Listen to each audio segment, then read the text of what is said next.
समय की बात है। जंगल के सबसे अंधेरे हिस्से में एक चालाक लकड़बग्गा था। नाम था हेक्टर। हेक्टर उससे छोटे जानवरों के लिए जाल बिछाता था और फिर उनका मजाक उड़ाता था। चालाक हाइना हेक्टर को जंगल में घूमते समय एक पत्र मिला। उसने उत्साह से वो पत्र खोला और देखा कि उसमें एक गोल्डन पेपर था। उस पर कुछ लिखा हुआ था। हेक्टर ने बहुत देर तक कागज देखा, लेकिन उसे कुछ समझ नहीं आया, क्योंकि हेक्टर एक अनपढ़ था, बुरा लकड़बग्गा। उस पल में पास से गुजर रहा एक बेबी हेजहोग रुक गया जब उसने लकड़बग्गे के हाथ में सुनहरा कागज देखा। हेलो सर, आपको वो पत्र कहाँ मिला? हाँ, पृथ्वी के तल में या पहाड़ की चोटी पर। इससे आपका कोई मतलब नहीं, ये मेरा है। ओह ठीक है, तो आप शिक्षकों के हो रहे रिचर्ड डे के कैंप में जा रहे हैं। मैं नहीं जा सकता क्योंकि मेरे पास शिक्षक नहीं। उस पल में हाइना के दिमाग में एक दुष्ट ख्याल आया। वो हेजहॉग को बरगलाने वाला था कि उस शिविर में जाओ और हर छोटे जानवर का अपहरण कर उन्हें खा जाओ। दरअसल मैं एक शिक्षक हूँ, लेकिन मैं अपना चश्मा अपने साथ ले जाना भूल गया, इसीलिए मैं पता नहीं पढ़ सकता। क्या तुम मुझे शिविर में ले जाओगे बेटा? हेजहॉग ने उत्साहपूर्वक चालाक हाइना का अनुरोध स्वीकार किया और वे एक साथ निकल पड़े शिक्षक दिवस शिविर के लिए। हेक्टर के लिए कठिन समय था जब वे शिविर में पहुंचे, क्योंकि वो जिधर देखता उसने छोटे छोटे जानवर देखे जो वो खा सकता था। अब इस कैंप में आप मेरे शिक्षक हैं और मैं आपका छात्र हूँ श्रीमान। ठीक है छोटे छात्र, अब मैं तुम्हें समय के बारे में कुछ सिखाने जा रहा हूँ। मुझे आपको लंबे समय तक बिजी रखना है और बाद में अपना पेट भरना है। हा हा हा हा हा हा हा हा। चालाक लकड़बग्गा हेजहॉग से कहता है कि जहाँ है वही रहे जब तक उसकी छाया छोटी ना हो, और हेजहॉग उसकी बातें सुनता है और धूप में प्रतीक्षा करने लगता है। इस मौके का फायदा उठाते हुए हेक्टर ने खरगोश को देखा कैंप फायर के लिए लकड़ी इकट्ठा करते हुए। उसे पकड़ने के लिए उसने एक गाजर को रस्सी से बांध दिया और खरगोश के सामने फेंक दिया। जब खरगोश ने गाजर देखा, वो नहीं रोक पाया और उसे चबाना शुरू किया। यहाँ तुम मेरे जाल में फंस गए खरगोश। जैसे लकड़बग्गे ने रस्सी को खुद की ओर खींचा, खरगोश उसके करीब आ रहा था, पर जैसे ही हेक्टर खरगोश की ओर कूदने ही वाला था, अध्यापक! बेबी हेजहॉग उसके सामने आ गया। मेरी छाया छोटी हो गई और लगभग गायब हो गई। इसका क्या मतलब है? इसका मतलब सूरज सीधा ऊपर है बेटा। ओह वाह, बहुत बढ़िया जानकारी है, आश्चर्यजनक। बेबी हेजहॉग के लिए धन्यवाद। खरगोश ने दोनों गाजर खा लिए और लकड़ी लेकर तंबू में लौट आया। भूखा लकड़बग्गा बहुत गुस्से में था।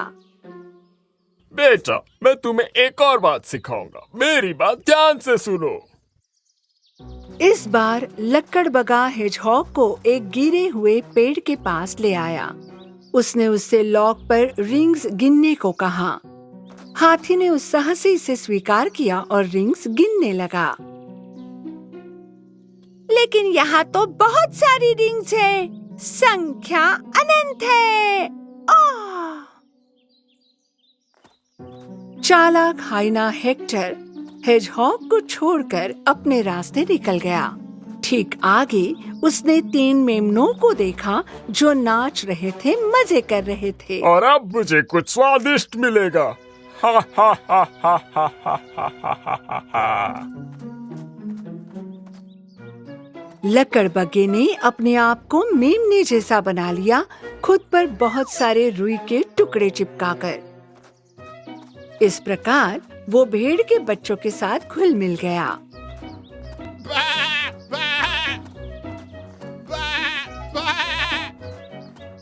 एक क्षण बाद हेक्टर 2 पैरों पर खड़ा हुआ, अपना मुंह पूरा खोल दिया और उनमें से एक को खाने ही वाला था। तभी टीचर! बेबी हेजहॉग उसके सामने आ गया। क्या तुम आ गई फिर से? शिक्षक, मैंने लट्ठे पर रिंग्स को गिना, वे बिल्कुल 150 है। इसका अर्थ क्या है? हाँ ठीक है, इसका मतलब उस पेड़ की उम्र तुम जान जाओगे। ओह वाव! ये बहुत अच्छी जानकारी है। इस बीच मेमने वापस उनके तंबू की तरफ लौट गए और लकड़बग्गे द्वारा खाए जाने से बच गए। बेबी हेजहॉग के लिए धन्यवाद। लकड़बग्गा जो फिर से भूखा था, इस बार और भी गुस्सा था। मैं तुम्हें कुछ और सिखाऊंगा। सूरज अस्त होने को है, मेरी बात ध्यान से सुनो। हाइना हेक्टर ने हेजहॉग को शिविर से जल्दी भागने के लिए कहा। उसने फिर कहा कि वो आकाश में उत्तर तारे का अनुसरण करके अलाव ढूंढने की कोशिश करे। हेजहॉग उत्साह से मान गया। कुछ देर बाद धूप चली गई और आकाश में तारे चमकने लगे। चालाक हाइना हेक्टर एक लाइन के पीछे दुबका हुआ था। कैंप फायर के पास बैठे शिक्षक और छात्र जानवर का शिकार करने के लिए। आग के बुझते ही मैं हर पिल्ले को पकड़ लूंगा जो अंधेरे में इधर उधर भाग रहे हैं। जैसे ही शिक्षक भालू ने कहा कि सोने का समय हो गया है और आग बुझा दो, और उसने पानी डाल दिया, लकड़बग्गा उन पर कूद पड़ा। ये लकड़बग्गा है! नहीं नहीं, कोई हमारी मदद करो! जब शिविर में जानवर डर के मारे इधर उधर भाग रहे थे, बेबी हेजहॉग को आखिरकार उत्तरी तारे के प्रकाश में कैंप मिल ही गया। हालांकि उसने जो देखा उससे वो दंग रह गया। नहीं, वो शिक्षक नहीं है, उसने मुझे धोखा दे दिया है। हेजहॉग ने सुइयों को उसकी पीठ पर फेंकना शुरू कर दिया, इतनी तेजी से कि उसने उसे एक छोटी सी जगह में फंसा दिया। लकड़बग्गा जो हिल नहीं सकता था, वहाँ से जल्दी में चिल्लाया, मदद करो, मुझे जाने दो। मैं वादा करता हूँ कि मैं तुम्हें चोट नहीं पहुँचाऊंगा। मैं तुरंत कैंप छोड़ दूंगा। हेजहॉग धीरे धीरे लकड़बग्गे के पास पहुंचा। मुझे आप पर भरोसा नहीं करना चाहिए था। तुम शिक्षक नहीं हो, तुम एक चालाक लकड़बग्गा हो। अब इस जगह को छोड़ दो या फिर मैं बनाऊंगा एक और खतरनाक पिंजरा मेरी पीठ की सुइयों से। हेजहॉग की मदद से लकड़बग्गा ने कांटों से छुटकारा पा लिया और शीघ्रता से छावनी से भाग गया। उस रात शिक्षक भालू ने छोटे हेजहॉग को शिविर का सबसे मूल्यवान पुरस्कार द लिटिल टीचर अवार्ड दिया, क्योंकि कभी-कभी केवल ज्ञान ही काफी नहीं है। अच्छे उद्देश्यों के लिए ज्ञान का उपयोग करना और कभी-कभी इस ज्ञान को साहस से ताज पहनाना भी जरूरी होता है।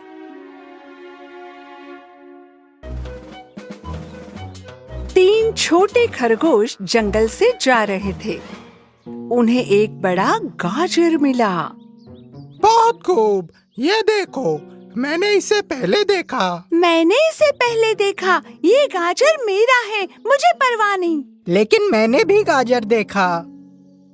जब खरगोश बहुत देर तक बहस करते रहे, उनमें से एक के दिमाग में एक अच्छा विचार आया।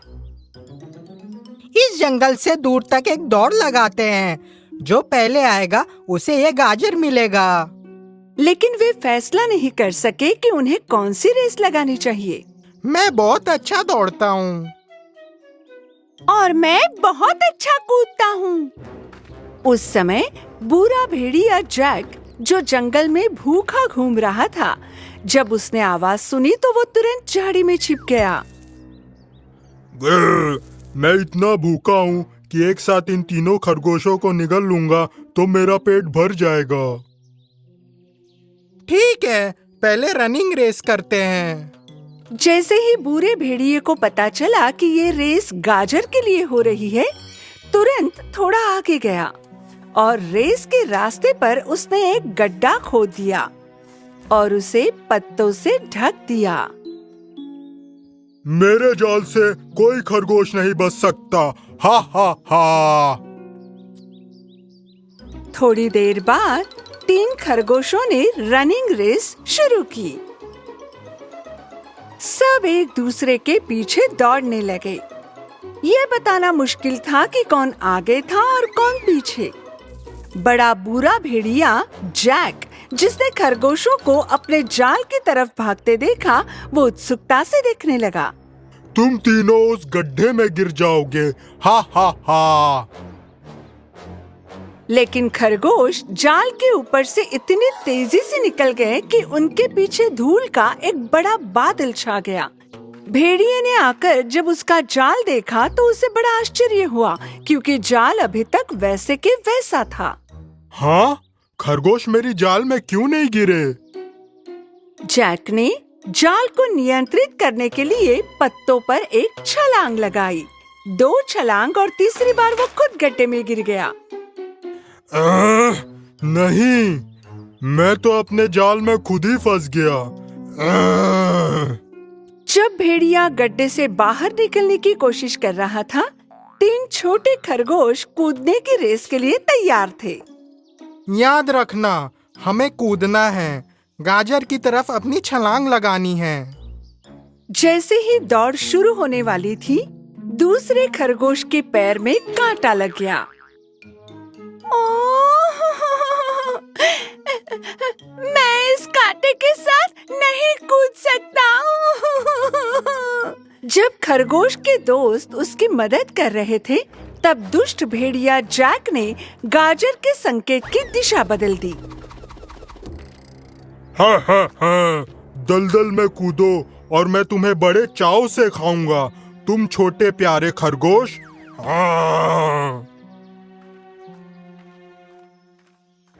जैक दलदल के लिए निकल पड़ा खरगोशों से पहले। इस बीच दूसरे खरगोश को आखिरकार उसके पैर में लगे कांटे से छुटकारा मिल गया और कूदने की दौड़ शुरू हो गई। उनमें से हर एक कूद रहा था एक दूसरे के आगे, दिशा के संकेतों का पालन करते हुए। कुछ समय बाद वे एक चौराहे पर आए। दोनों तरफ गाजर के संकेत देखकर वे दुविधा में पड़ गए और घबरा गए। हमें बाएं जाना है कि दाएं? मुझे लगता है बाईं तरफ। नहीं नहीं, दाईं तरफ। खरगोशों ने फैसला किया सड़क के बाईं ओर जाना जारी रखेंगे। इस बीच बूढ़े भेड़िए ने मधुमक्खियों से चुराया चिपचिपा शहद दलदल के बीच में चट्टान पर फैला दिया और खरगोशों का इंतजार करने लगा। यह तुम्हारी आखिरी छलांग होगी खरगोश, हा हा हा। खरगोशों ने आखिरकार उस जगह को देख लिया। वो एक दलदल में कूद गए थे, गाजर की तरफ नहीं। बिल्कुल नहीं, मुझे लगता है कि हमने गाजर की तरफ जाने वाला रास्ता खो दिया। तो चलो पत्थरों से कूदकर दलदल को पार करते हैं। जब खरगोश पत्थरों से कूदते जा रहे थे, उनमें से एक पत्थर पर चिपक गया। ओहो, मैं पत्थरों में चिपक गया हूँ, कूद नहीं सकता। उसके दोस्त, जो उनके बदकिस्मत दोस्त की मदद करना चाहते थे, उनके पास गए और उसे हाथ देकर खींच लिया। धन्यवाद दोस्तों। इस तरह खरगोशों ने दौड़ जारी रखी। बुरा भेड़िया जैक, जिसके हाथ पर शहद लगा हुआ था, उस पर मधुमक्खियों ने हमला किया, जबकि उसे खरगोशों को पकड़ना था। मदद करो। इस दौरान घबराते हुए भागते समय वो खुद दलदल में गिर गया। ओ, आउच, मैं डूब रहा हूँ, कोई मदद करो। आखिर खरगोश नदी के तट पर पहुंचे अपनी तीसरी रेस के लिए। मैं तैरना बहुत अच्छी तरीके से जानता हूँ। देखो मैं कैसे पहला आऊंगा। जब खरगोश आपस में बातें कर रहे थे, जैक की एक और योजना तैयार थी। उसने सिर्फ एक कुरकुरा सलाद रखा जहाँ खरगोश उतरने वाले थे। उसने हाथ में एक लंबा जाल लिया और पेड़ पर चढ़ गया। जब ये खरगोश सलाद खा रहे होंगे, मैं उन्हें यहाँ से पकड़ लूंगा। हा हा हा। खरगोशों ने जल्दी तैराकी की दौड़ शुरू की। एक आगे निकल जाता तो दूसरा तैर जाता तेजी से और दूसरे को ओवरटेक करता। अंत में उन तीनों ने एक साथ ही दौड़ पूरी की। जब खरगोश ने वहां सलाद देखा तो उन्होंने भूख की वजह से उसे खाना शुरू किया। बूढ़ा भेड़िया पेड़ के ऊपर से जाल डालकर उन्हें पकड़ने ही वाला था। तभी एक सारस जो वहां से उड़कर जा रहा था, उसका पैर भेड़िए के जाल में फंस गया और भेड़िए को लेकर उड़ गया। नहीं, मुझे नीचे उतारो, जल्दी। आ आ आ। खरगोश आखिरकार गाजर के बहुत करीब आ पहुँचे और गाजर की तरफ दौड़ने लगे आखिरी बार। लेकिन जैक भेड़िया एक गाजर के रूप में फिनिशिंग लाइन पर खरगोशों की प्रतीक्षा कर रहा था। इस बार तो मैं तुम्हें खा ही जाऊंगा। जब भेड़िया अपनी आंखें बंद कर और मुंह खोलकर खरगोशों का इंतजार कर रहा था, तब इतना बड़ा गाजर देखकर एक बूढ़ा किसान खुशी से उसके पास पहुंचा।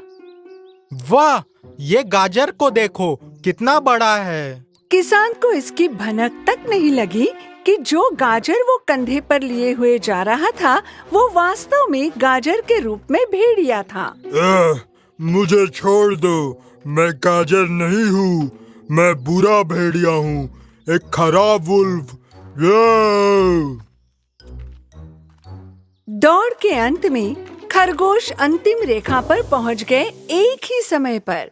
इसीलिए इन तीनों ने प्रथम स्थान प्राप्त किया। हम सभी ने ये रेस एक साथ जीती, एक ही समय पर। फिर हम तीनों विशाल गाजर मिलकर खा सकते हैं। हाँ, लेकिन गाजर कहाँ है? जब खरगोशों ने थोड़ा इधर उधर ढूंढा, तब उन्हें असली गाजर जो भेड़िए ने छुपा रखा था, वो झाड़ियों में मिल गया। सबने मिलकर खूब खाया, क्योंकि महत्वपूर्ण बात अच्छे दोस्त होना है, जिनके साथ आप हासिल कर सकते हैं कुछ भी एक साथ।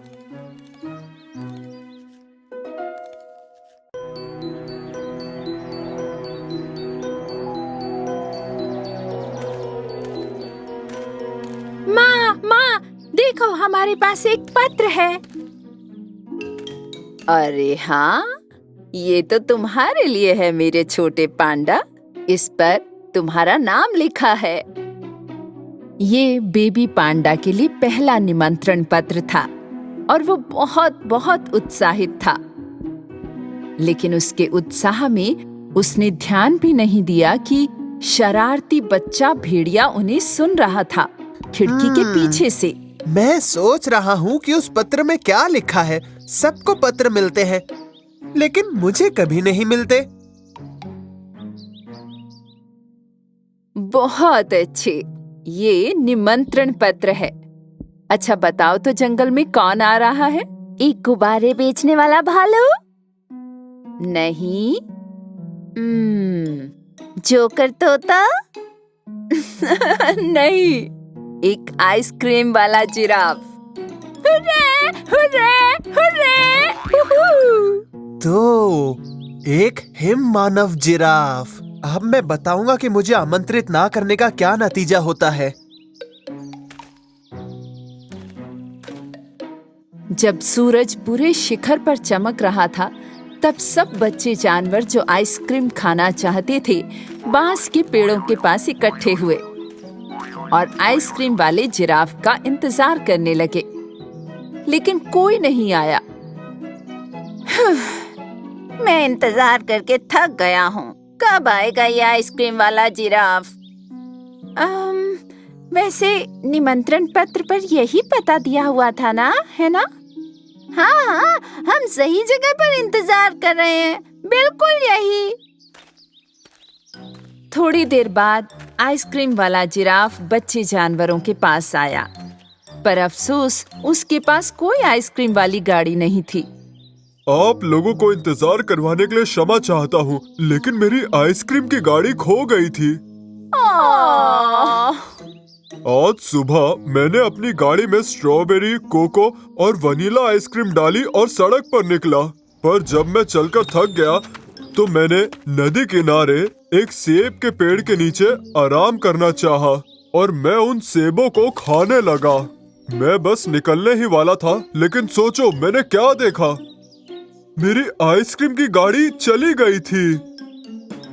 मैंने बहुत खोजा, उसे हर जगह देखा, लेकिन नहीं, मुझे वो कहीं नहीं मिली। उदास मत होइए आइसक्रीम वाले जिराफ, हम आपकी सहायता करेंगे। हम मदद करेंगे आपकी अपनी आइसक्रीम की गाड़ी ढूंढने में। सच में? वे सब आइसक्रीम की गाड़ी को खोजने के लिए सेब के पेड़ के पास गए।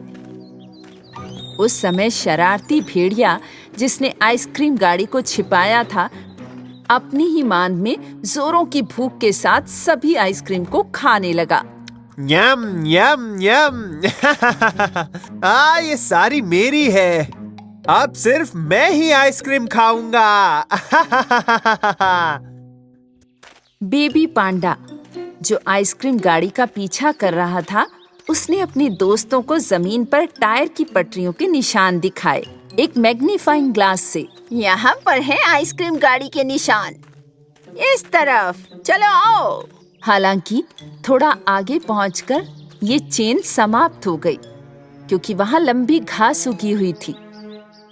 ओह, अब हम क्या करेंगे?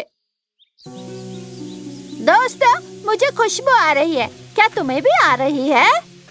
जैसे कि स्ट्रॉबेरी। हाँ, यही खुशबू है, स्ट्रॉबेरी की। पांडा और उसके दोस्तों ने पेड़ के तने पर लिपटा हुआ स्ट्रॉबेरी आइसक्रीम का एक टुकड़ा देखा। मुझे लगता है हम सही रास्ते पर हैं। चलो आओ इस तरफ। थोड़ी देर तक सब स्ट्रॉबेरी की खुशबू की दिशा में अच्छे से चलते रहे। हालांकि जब सड़क दलदल की ओर चली गई, तो स्ट्रॉबेरी की खुशबू आना बंद हो गई और उसकी जगह कीचड़ की गंध आने लगी। खैर, हम यहाँ तक आ गए हैं, लेकिन मुझे चारों तरफ एक भी आइसक्रीम गाड़ी दिखाई नहीं दे रही। आहा, ये आइसक्रीम की गाड़ी नहीं है, लेकिन कीचड़ से लथपथ टायर के निशान यहाँ अभी भी हैं। हाँ, इसके अलावा इस बार सिर्फ पहिए के ही नहीं, बल्कि पंजों के निशान भी हैं। ये देखो, पंजों के निशान। बेबी पांडा और उसके दोस्त समझ गए कि उन्हें मिले कीचड़ के निशान एक भेड़िए के हैं। वे सभी उन निशानों का अनुसरण करते हुए भेड़िए की मान में आ गए।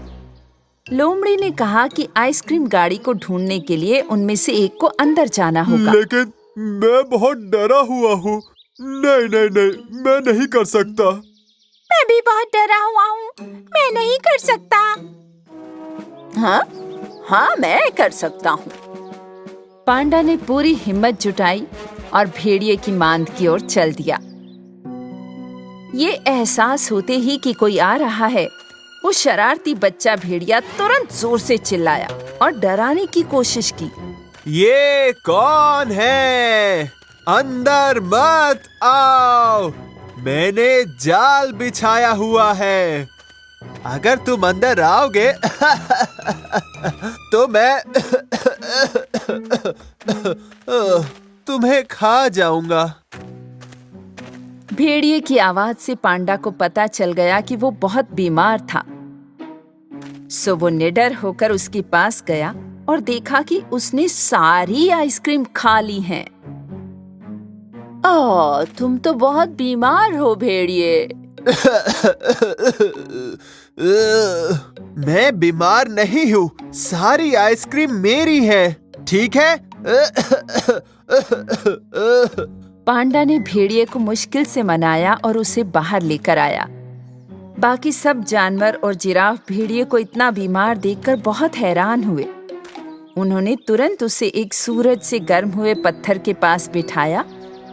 एक ने गर्मा गर्म फलों की चाय पिलाई, दूसरे ने स्वास्थ्यवर्धक बांस का सूप और एक अन्य ने उसे लपेटने के लिए लंबा गर्म दुपट्टा अगर दिया। तुमने आइसक्रीम की गाड़ी चोरी नहीं की होती तो हम सब मिलकर आइसक्रीम खाते और साथ में अच्छा समय बिताते। हाँ, और आप इस सुंदर और गर्मी के प्यारे दिन पर कांपते और बीमार ना होते। लेकिन आप अपनी आइसक्रीम मुझे नहीं खिलाते क्योंकि मुझे तो निमंत्रण पत्र ही नहीं भेजा। जब बच्चे भेड़िए ने कहा कि उसे निमंत्रण पत्र नहीं मिला था, तो मगरमच्छ ने उसके सामने खड़े होकर पेड़ की शाखाओं की तरफ इशारा किया। मुझे लगता है आपको जो पत्र मिला है वो उधर पेड़ की डालियों में फंस गया है, वहाँ शायद इसीलिए आपने इसे नहीं देखा। ओह, यहाँ डाकिया हमेशा मालिकों को पत्र बांटता है। देखो, इसमें तुम्हारा नाम भी है। उस दिन से भेड़िया और होशियार बच्चा बन गया और अपने अच्छे दोस्तों के साथ बेहतर व्यवहार करने लगा, क्योंकि वो कभी नहीं भूला ये सबसे जरूरी बात कि वन जीवन में एकजुटता और दोस्ती है।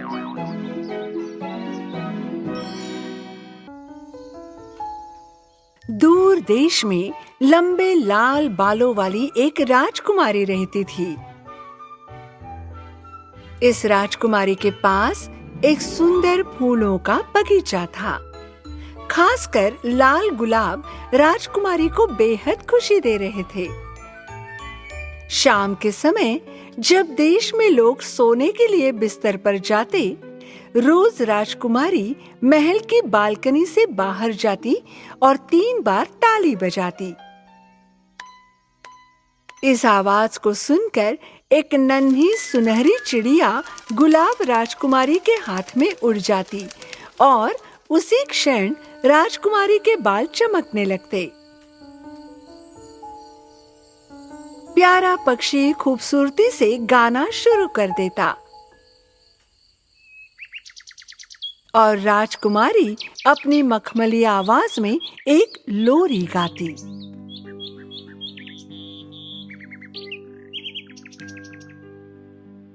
राजकुमारी की इस सुंदर लोरी को सुनने वाला हर कोई धीरे धीरे अपनी आंखें बंद कर लेता और तुरंत सो जाता।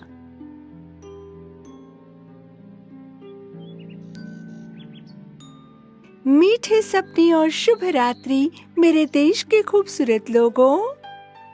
जबकि रातें शांति और आनंद में गुजर रही थी, रोज राजकुमारी के लिए धन्यवाद। एक दिन एक नुकीली टोपी वाली एक चुड़ैल उड़ती हुई झाड़ू के साथ गुलाब राजकुमारी के महल में आई।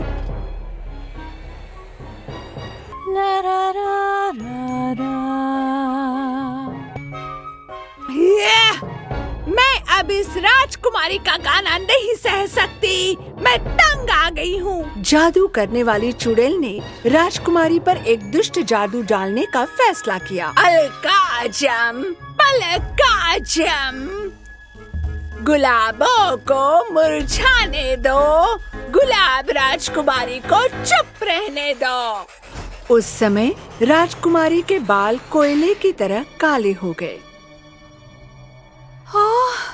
मेरे बालों के साथ क्या हो रहा है? वे सभी काले हैं और अभी सोने का समय है। राजकुमारी अपने काले बालों के साथ अपने लोगों के लिए एक लोरी गाने के लिए बालकनी से बाहर चली गई। उसने 3 बार ताली बजाई। सुनहरी चिड़िया फिर उड़ी और उसके हाथ पर आ गिरी। रोज प्रिंसेस के काले बाल फिर से चमक रहे थे। हालांकि राजकुमारी सोच रही थी कि उसके लाल बालों का क्या हुआ। वो चिड़ियों के साथ अपनी लोरी गाने लगी। देश में हर कोई गहरी नींद में सो गया, लेकिन अच्छे सपनों के बजाय भयानक बुरे सपने आने लगे। यहाँ तक कि बच्चे भी जो रोते रोते जागते गए। मम्मी!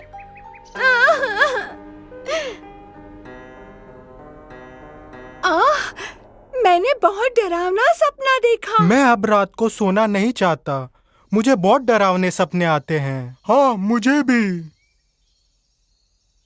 अगले दिन शाम को गुलाब राजकुमारी, जिसे पता चला कि उसके लोगों को बुरे सपने आ रहे थे, अपनी बालकनी में वापस गई और उसने सुनहरी छोटी चिड़िया से कहा, मेरी नन्ही चिड़िया, मेरे लोग दुस्वप्नों से थक चुके हैं।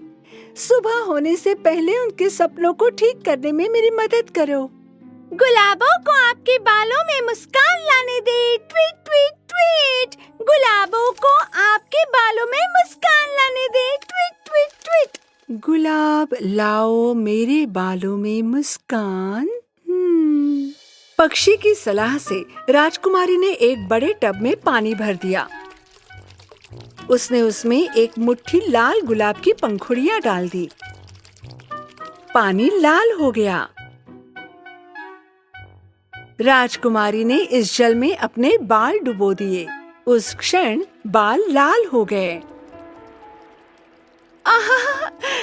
गुलाब ने मेरे बालों को मुस्कुरा दिया। छोटी चिड़िया सच कह रही थी। हुर्रे!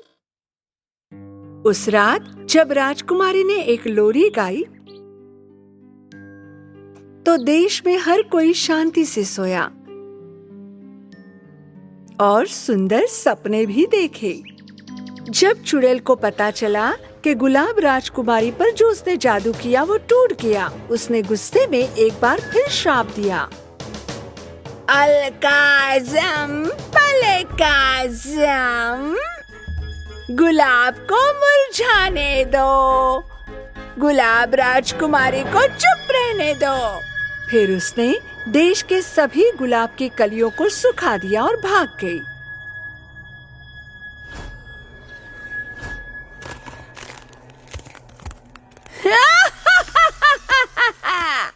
गुलाब राजकुमारी बहुत परेशान थी जब उसने देखा कि उसके बाल फिर से कोयले की तरह काले हो गए।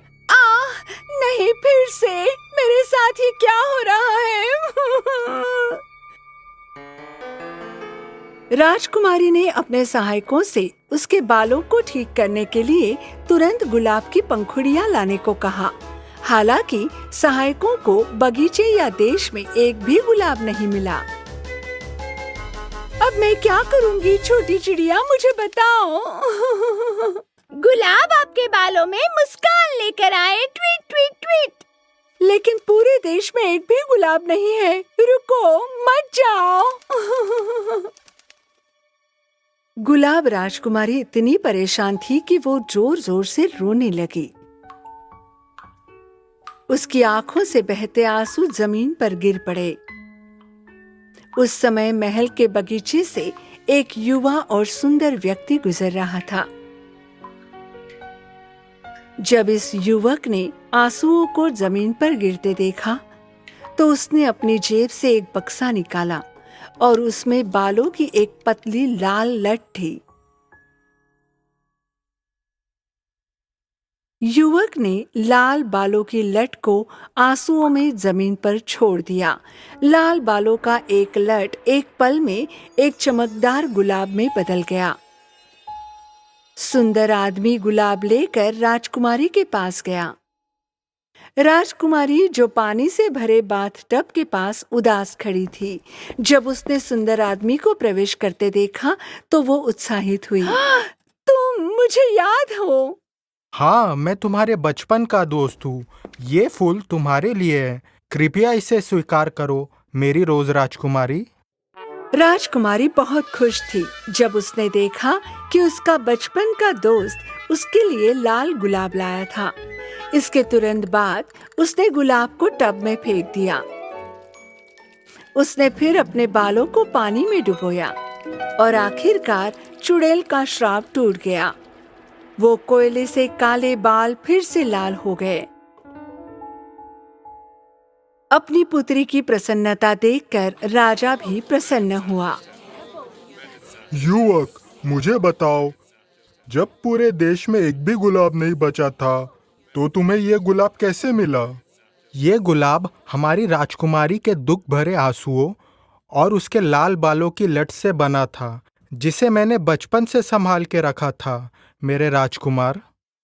ये सच है डैडी। देखिए, मैं भी सालों से उनके बालों की लट को इस बॉक्स में रख रही हूँ। राजा, राजकुमारी और युवक दोनों की वफादारी से प्रभावित हुआ। इस प्रकार गुलाब, राजकुमारी और उसके बचपन के दोस्त सुंदर आदमी ने अगले ही दिन शादी कर ली, ये महसूस करते हुए कि उसका अभिशाप प्रेम की शक्ति से टूट गया था। चुड़ैल को एहसास हुआ कि वो फिर कभी भी जीत नहीं सकती और बहुत दूर उड़ गई।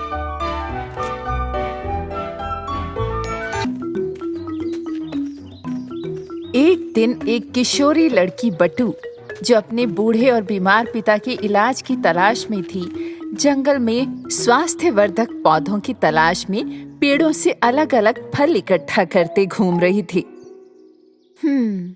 ये एक बैंगनी पत्ता है, शायद इससे मेरे पिताजी अच्छे हो जाएं। जब बटू फलों और पौधों को अपने थैले में इकट्ठे करते हुए चल रही थी, तो उसने अपने सामने एक बूढ़ी औरत को धीरे धीरे चलते हुए देखा। बटू तुरंत जाकर उसकी मदद करना चाहती थी। हेलो मैडम, क्या मैं आपकी कोई मदद करूं? बुढ़िया ने अपने हुड के नीचे से बटू को देखा। धन्यवाद किशोरी कन्या, रास्ते में मेरी छड़ी टूट गई। मैं बहुत धीमे धीमे से चल रही हूँ कि कहीं मैं गिर न जाऊं। बटू ने चारों ओर देखा और उसके ठीक पीछे पथरीले इलाके की ओर चल दी। उसने मुश्किल से चट्टानों के चारों ओर अपना रास्ता बनाया और एक बहुत ही मजबूत लकड़ी ढूंढी। उसने सीधे इस लकड़ी को नुकीले पत्थर के किनारे पर घिसा और उसे चलने वाली छड़ी में बदल दिया। फिर उसने उसे बुढ़िया को दे दिया। ये लीजिए, आप अब बाकी का रास्ता इसके सहारे चल सकती हैं। तुमने मेरे लिए इतनी मेहनत से ये काम करके मेरे दिल को जीत लिया बेटी, शुक्रिया।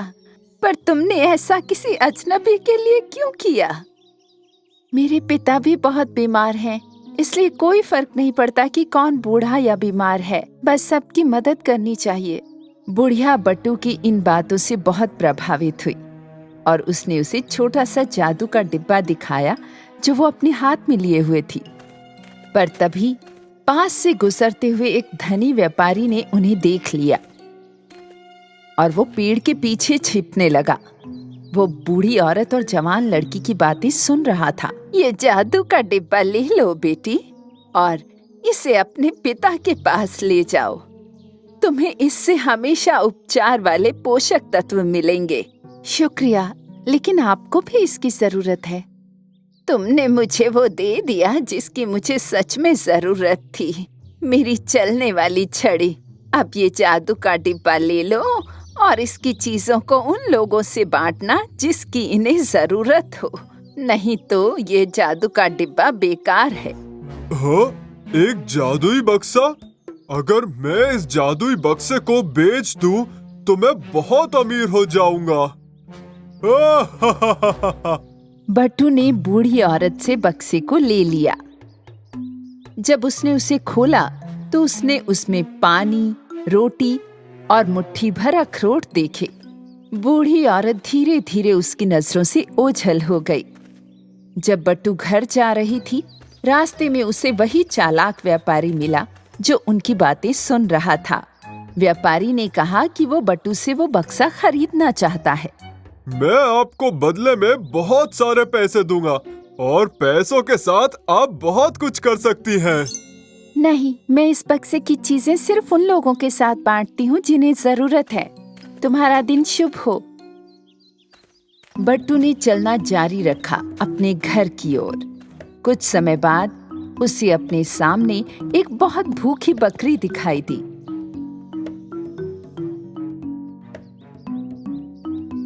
बकरी इतनी दुबली थी कि बट्टू ने उसे डिब्बे की सारी रोटियां दे दी। ये तुम्हारे लिए है प्यारी बकरी। ये बॉक्स पहले से ही जादुई है। इसका सामान कभी खत्म नहीं होगा। जितना चाहो खाओ। बकरी ने सारी रोटियां खा ली क्योंकि वो बहुत भूखी थी। नवयुवती अपने रास्ते पर चलती रही। इस बार उसे अपने सामने एक कोको का सूखा पेड़ दिखाई दिया। ओह, तुम्हें किसने इतना प्यासा छोड़ दिया कोको पेड़? तुम्हारे पास इतना सुंदर कोको है। लोग उससे स्वादिष्ट चॉकलेट बना सकते हैं। पेड़ की शाखाएं इतनी पतली थीं कि बट्टू खुद को रोक नहीं पाई और पेड़ की जड़ों को सींचा डिब्बे के पानी के साथ। पेड़ ने तुरंत सारा पानी सोख लिया। आहा, जल्दी बहुत सारे कोको तुम्हारी शाखाओं पर खिलेंगे। बट्टू अपने रास्ते पर चलती रही, लेकिन कुछ समय के बाद वो रुकना और आराम करना चाहती थी क्योंकि वो बहुत थक गई थी। ठीक तभी वही चालाक व्यापारी बट्टू के सामने फिर से भेष बदल कर आया। नमस्ते, मैं महल का संरक्षक हूँ। अगर आप थकी हुई हैं, तो मैं आपको अपने घोड़े पर लेकर जा सकता हूँ। ये आपकी महानता होगी पहरेदार जी। मैं थोड़ी थक गई हूँ और भूखी भी हूँ। ये लीजिए मैम। लेकिन जब आप अपनी मंजिल पर पहुँच जाएंगी, तो आपको मुझे वो जादुई बक्सा देना होगा। क्या? आप पहरेदार नहीं हैं? आप वही व्यापारी हैं। नहीं, बिल्कुल नहीं। आपका दिन अच्छा हो। बट्टू जंगल में चलती रही तेज कदमों के साथ। वो बक्से से मुट्ठी भर अखरोट खाना चाहती थी क्योंकि वो भूखी थी। हालांकि उसने गिलहरियों का एक परिवार देखा जिनमें से हर कोई भूख से मर रहा था। मैं थोड़ी देर और भूख सह सकती हूँ, पर ये अब और इस जंगल में भूखे ना रहें। वैसे भी ये जादू का डिब्बा है, मैं अखरोट बाद में भी खा लूंगी। बट्टू ने गिलहरी परिवार को डब्बे से अखरोट दे दिए और फिर वो नवयुवती बहुत सी मुश्किलों का सामना करते हुए अंत में अपने घर पहुंची। वो अपने बीमार पिता के पास आई और उन्हें जादू का डिब्बा दिखाया। पिताजी, रास्ते में मेरी मुलाकात एक बुद्धिमान बुढ़िया से हुई। उसने मुझे ये जादू का डिब्बा दिया। इसमें पोषक तत्वों वाला भोजन है जो आपकी सेहत सुधार देगा। बट्टू ने डिब्बा खोला, लेकिन सोचो उसमें क्या देखा? डिब्बा खाली था। पर कैसे? क्या ये बॉक्स जादुई नहीं था? ये खाली है अंदर से। ओह, लेकिन मैंने तो सामान उन्हीं के साथ साझा किया था जिन्हें जरूरत थी। बट्टू बहुत परेशान थी ये सोचकर कि वो अपने पिता की मदद नहीं कर सकी। पर उसी समय किसी ने दरवाजा खटखटाया। जब बट्टू ने दरवाजा खोला तो उसने बूढ़ी औरत, बकरी और गिलहरियों को देखा। लेकिन तुम तो... हाँ प्यारी लड़की, जैसा कि मैंने तुमसे कहा था, तुमने जादू का डिब्बा सिर्फ जरूरतमंदों के साथ ही साझा किया। अब ये तुम्हारे लिए है। तुम इस बकरी के दूध का, कोको के पेड़ के फलों का और गिलहरी के लाए अखरोटों का फायदा ले सकती हो। बट्टू ने कोको से फल, बकरी से दूध और गिलहरी के लाए अखरोट बूढ़ी औरत की टोकरी से लिए और अपने पिता के लिए एक स्वस्थ पेय तैयार किया। उसके पिता इस पेय पदार्थ को पीते ही फिर से स्वस्थ हो गए। धन्यवाद मेरी सुंदर, दयालु और बहादुर बेटी। बट्टू बहुत खुश थी कि उसके पिता ठीक हो रहे थे। जब उसे एहसास हुआ कि उसे अब बॉक्स की जरूरत नहीं है, तो उसने उसे कूड़ेदान के पास फेंक दिया। जैसे ही चालाक व्यापारी ने वो बक्सा देखा तो वो उस पर कूद पड़ा। वाह! जादुई बक्सा! जादुई बक्सा! अब मैं पहले से भी ज्यादा अमीर हो जाऊंगा। बट्टू, जो खिड़की से धूर्त व्यापारी को देख रही थी, उस पर हंस पड़ी। क्योंकि वो अब जानती थी कि असली जादू डिब्बे में नहीं था, बल्कि अपने ही दयालु हृदय में था। एक समय की बात है, दूर एक गांव में एक मेहनती कपड़े धोने वाला धोबी रहता था। धोबी का एक छोटा सा घर था और उसके घर के पीछे एक खलिहान, जहां उसका प्रिय गधा और घोड़ा रहते थे। ओह, कल का दिन कितना थका देने वाला था। वाह हॉर्सी, अगर कोई थक गया है तो वो मैं हूँ। मैंने सारा भार ढोया है, समझे? हो सकता है, पर धोबी तो मुझ पे ही सवार होता है। कैसे हो? उम्मीद करता हूँ तुमने आराम कर लिया है, क्योंकि अब जाने का वक्त है। हर सुबह कपड़े धोने वाला गधे पर कपड़े ढोकर ले जाता था, जो वो एक दिन पहले धोता था। फिर गधे की पीठ पर सवार होकर वो दूर दूर के गांवों की ओर जाता, लोगों को उनके साफ कपड़े लौटाने के लिए। वो दिन भर लोगों को उनके कपड़े पहुंचाता रहता और गंदे कपड़े लेकर आता। सारे दिन की मशक्कत के बाद गधा थक जाता था और जब वो थक कर वापस घर पहुंचता तो वो तुरंत सोना चाहता था। क्या कर रहे हो गधे? क्या अभी से नींद आ रही है तुम्हें? मैं तो अभी भी खेत में दौड़ने जा सकता हूँ। बिल्कुल, तुम ऐसा कर सकते हो, क्योंकि तुम्हें सारा दिन कपड़े नहीं ढोने होते। अगली सुबह धोबी बहुत जल्दी उठा और अपने कल इकट्ठे किए हुए गंदे कपड़े धोने चल दिया। तो सारी तैयारी हो गई। अब मैं गांव में पुराने कपड़े लेने जा सकता हूँ। धोबी ने अपने घोड़े और गधे को खलिहान से बाहर निकाला और चल दिया। मैं आपके गंदे कपड़े लेने आया हूँ। मुझे खुशी है कि तुम आ गए धोबी। ये गंदे कपड़े धोने हैं। शुक्रिया मोहतरमा, मैं आपके कपड़े जल्द से जल्द वापस ले आऊंगा। धोबी ने गांव के सभी घरों के दरवाजे खटखटाए। उन्होंने लगभग 15 घरों से ढेर सारे गंदे कपड़े इकट्ठे किए और सारा भार गधे पर डाल दिया।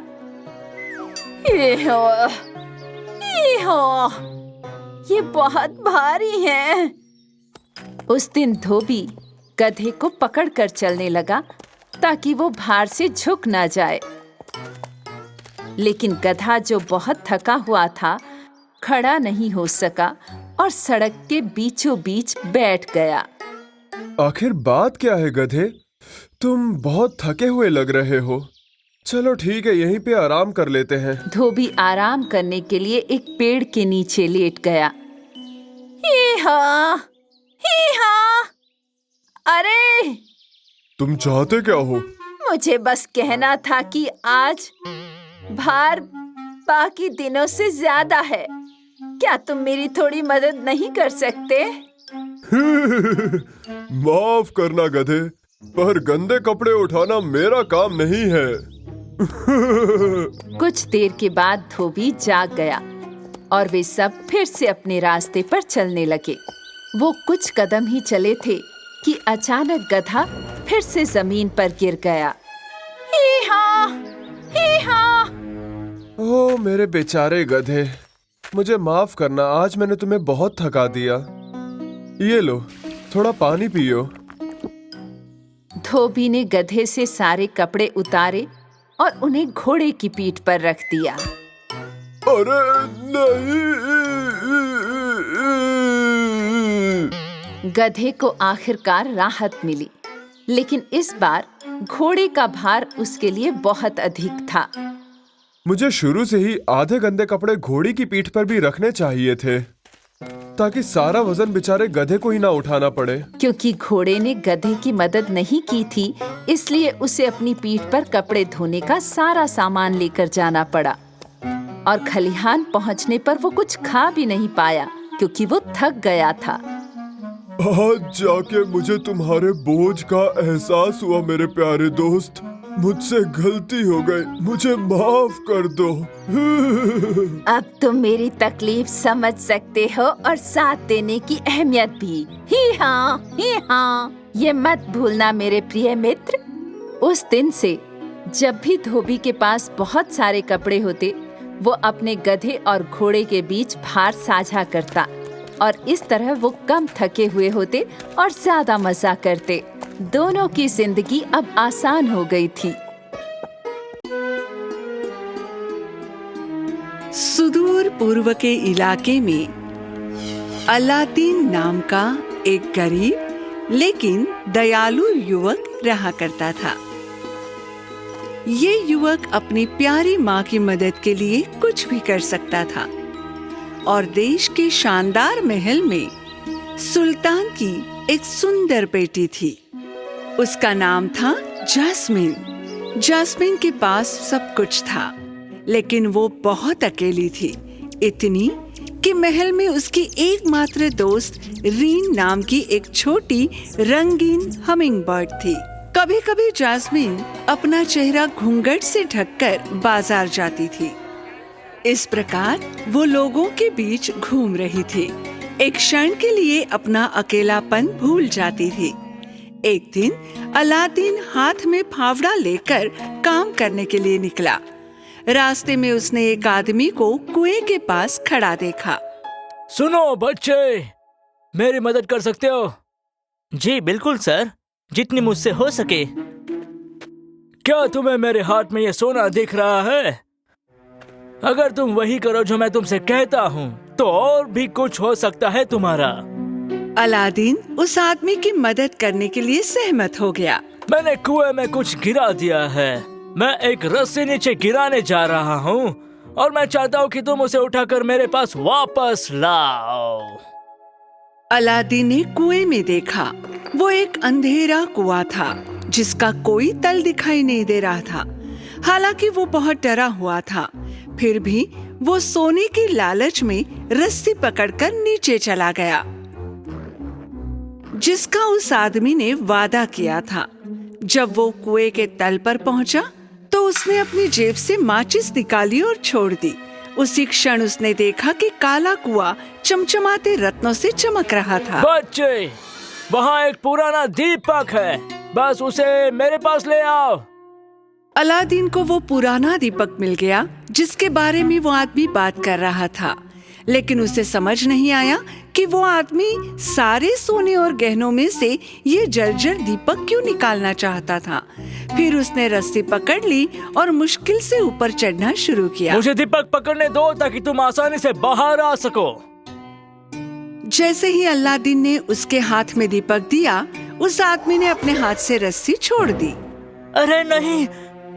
अलादीन ने घबराहट में दीपक का सीरा पकड़ लिया। मेरा दीपक छोड़ दो, छोड़ दो।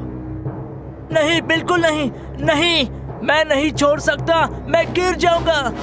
जब वो आदमी अपने दीपक को बचाने की कोशिश कर रहा था तो अलादीन और दीपक एक साथ बड़े शोर से कुएं के तल में गिर गए। नहीं, मेरा दीपक, मेरा दीपक। हालांकि होश में आने पर अलादीन ने कुएं से बाहर निकलने की कोशिश की, लेकिन वो सफल नहीं हो सका। वो कई दिनों तक इंतजार करता रहा कि कोई उसकी मदद करेगा, लेकिन कोई वहां से नहीं गुजरा। अलादीन असहाय था। उसने माचिस जलाई और डर के मारे इधर उधर देखा। तभी उसे जमीन पर एक अंगूठी दिखाई दी। जब उसने अंगूठी को अपनी उंगली पर पहना तो रोशनी ने उसे घेर लिया। इस अंगूठी का मालिक मेरा स्वामी है। तुम्हारे पास केवल 3 इच्छाएं हैं। तुम मुझसे जो भी चाहो मांग सकते हो। मैं बस इस कुएं से बाहर निकलना चाहता हूँ। राक्षस ने अलादीन की इच्छा पूरी की। अलादीन हाथ में दीपक लेकर भागा। तभी उसकी टक्कर जैस्मीन से हुई, जो बाजार में घूम रही थी। जब जैस्मीन का घूंघट खुला तो अलादीन को नहीं पता था कि उसने जो सुंदरता देखी उसके सामने वो क्या है। ओह, क्षमा करें, मैं जल्दी में हूँ, मुझे क्षमा करें। अलादीन ये जाने बिना चला गया कि वो कौन है, लेकिन जैस्मिन जो उसको पीछे से देख रही थी, उसे पहली नजर में अलादीन से प्यार हो गया। घर पहुंचकर हांफते हुए अलादीन ने अपनी माँ को सब कुछ बताया जो हुआ था, और उसकी माँ इस बेकार दिए को साफ करना चाहती थी और उसे बेचना चाहती थी। लेकिन जब वो दीपक के ऊपरी हिस्से को पोंछ रही थी, अचानक धुएं ने सब कुछ ढक लिया। धुएं से एक जिन्न प्रकट हुआ। मैं बहुत देर तक इस दिए में था, तुमने मुझे बचाया, इसलिए जो चाहे मांग सकते हो। अलादीन और उसकी माँ ने हैरानी से एक दूसरे को देखा। मुझे दूध और शहद से भरी एक अद्भुत मेज चाहिए। अचानक उसके सामने सभी प्रकार के भोजन के साथ एक आदर्श मेज दिखाई दी। कुछ ही महीनों में जिन्न की बदौलत अलादीन और उसकी माँ बहुत अमीर हो गए। इस पूरे समय अलादीन का ध्यान उस खूबसूरत लड़की पर था जिससे वो बाजार में टकराया था। दूसरी ओर सुल्तान को पता चला कि उसकी बेटी जैस्मिन चुपके से बाजार जा रही थी और उसने उसे कमरे में कैद कर लिया। दूसरी ओर जैस्मिन ने अपने दिन कमरे में अलादीन के सपने देखते हुए बिताए। कुछ समय बाद सुल्तान को अलादीन की संपत्ति के बारे में पता चला। सुल्तान ने इस संपत्ति का कारण जानने के लिए उसे महल में बुलाया। प्रिय महाराज, आपका अनुरोध मेरे लिए आदेश है। मैंने सुना है कि आपके पास बहुत बड़ी संपत्ति है। मैं आपसे एक शानदार महल और सोने से भरे हाथ वाले 40 सैनिक मांगता हूँ। चलो देखते हैं कि आप उतने अमीर हैं जितना वो कहते हैं। महल से निकलते समय अलादीन की नजर जैस्मिन से मिली और उसे एहसास हुआ कि ये खूबसूरत राजकुमारी वही लड़की थी जिससे वो बाजार में टकराया था। वो तुरंत जिन से इच्छा करने के लिए चला गया। रीन देखा, ये वही था, ये वही लड़का था जिसे मैं बाजार में मिली थी। जैस्मिन दौड़ी और घुटने के बल बैठ गई। मेरे सुल्तान, मेरे पिता, मुझे इस आदमी से प्यार हो गया है। मैं शादी करना चाहती हूँ, हमेशा खुश रहना चाहती हूँ। थोड़ी देर रुको, मेरी इच्छा अभी पूरी नहीं हुई है। अलादीन ने उत्साहपूर्वक जिन्न को सुल्तान की इच्छा बताई। जिन्न ने उसकी उंगलियां चटकाई और एक विशाल महल, 40 सैनिक और सोने का एक संदूक उनके सामने प्रकट हो गया। बहुत बहुत धन्यवाद। इस तरह मैं शायद जैस्मिन से शादी कर सकता हूँ। अगले दिन अलादीन अपने पीछे 40 सैनिकों के साथ महल में पहुंचा। जब सुल्तान ने सैनिकों और उनके सामने उपहारों को देखा तो वो इस धन से बहुत प्रभावित हुआ और उसने अलादीन से कहा कि वो उसकी बेटी से शादी कर सकता है। अगले हफ्ते अलादीन और जैस्मिन की शादी एक शानदार समारोह के साथ हुई। एक दिन जब अलादीन घर पर नहीं था तो एक सेल्समैन महल में आया। मैं आपका कूड़ा उठाता हूँ, कूड़ा उठाता हूँ, कूड़ा उठाता हूँ। ये सुनकर जैस्मिन ने घर का पुराना दिया सेल्समैन के पास खिड़की से फेंक दिया। लेकिन ये सेल्समैन वही दुष्ट आदमी था जिसने अलादीन को कुएं में छोड़ा था। जैसे ही उसने दीपक उठाया, उसने उसे सहलाया और जिन से महल को राजकुमारी के साथ बहुत दूर ले जाने के लिए कहा। जिन ने वही किया जो वो आदमी चाहता था। जब अलादीन वापस लौटा तो उसने देखा कि महल और राजकुमारी अपनी जगह पर नहीं थे। मेरी राजकुमारी, मेरा महल, वे कहाँ गायब हो गए? तुम कहाँ हो? अलादीन को कुएं में मिली अंगूठी के बारे में याद आया। उसने तुरंत अंगूठी अपनी उंगली में पहन ली और उसी क्षण चारों ओर रोशनी फैल गई और बीच में एक जायंट दिखाई दिया। मुझसे आपका क्या अनुरोध है? आपकी केवल 2 इच्छाएं बची है। अलादीन जैस्मिन के पास जाना चाहता था।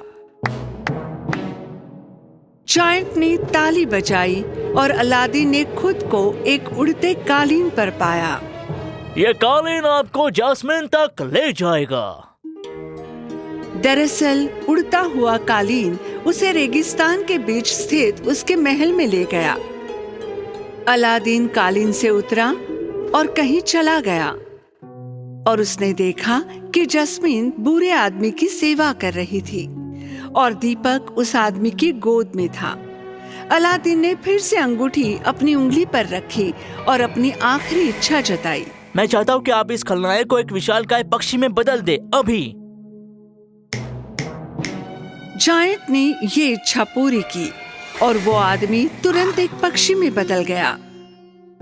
अलादीन तुरंत जैस्मिन के पास गया और उसे गले लगा लिया। अलादीन ने पुराना दीपक हाथ में लेकर उसे सहलाया और जिन्न से महल को पुरानी जगह पर ले जाने को कहा। अवश्य महाराज। आकाश में उड़कर महल अपने पूर्व स्थान पर लौट आया। जब अलादीन और जैस्मिन ये सोचकर नाच रहे थे कि उनकी खुशी हमेशा बनी रहेगी, दीपक जमीन पर गिर गया।